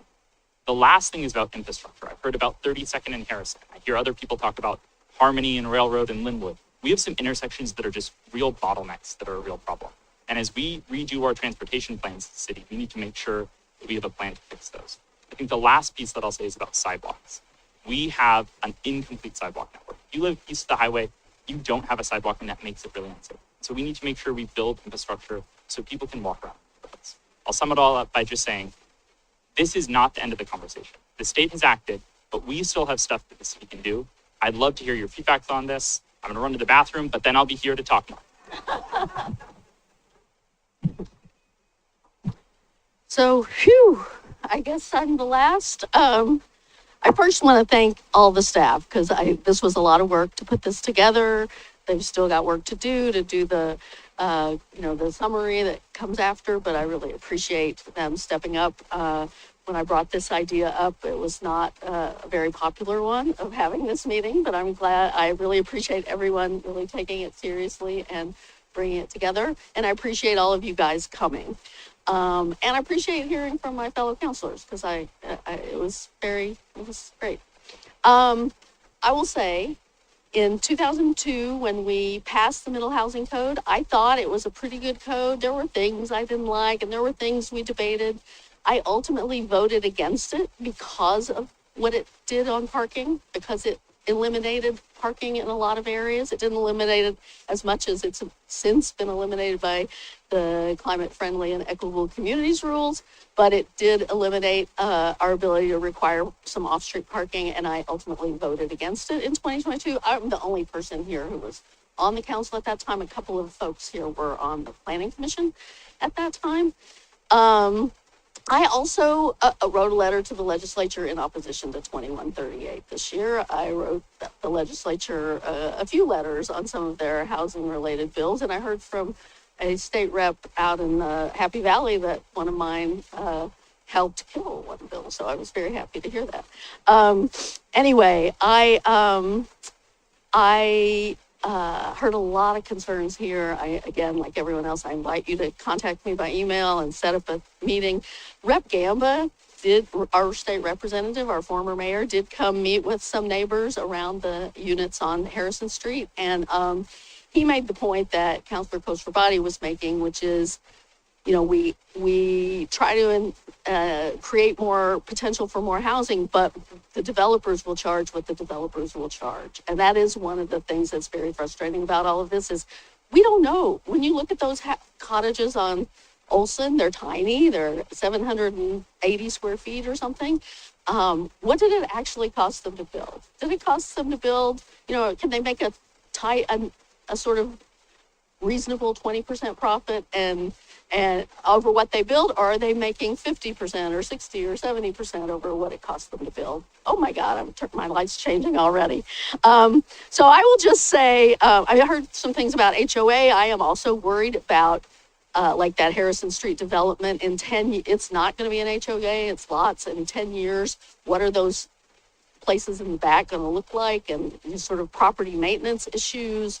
I think there are things that are going to come back to roost on some of these middle housing developments about the ability of people to maintain them and keep them up.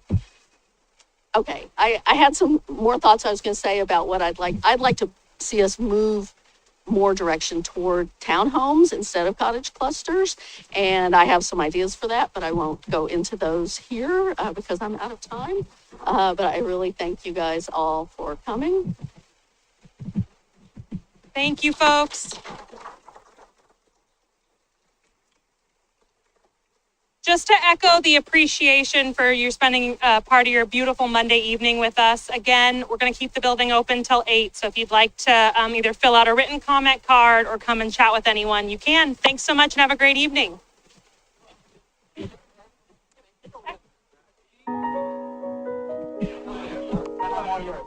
Go, Pete, go.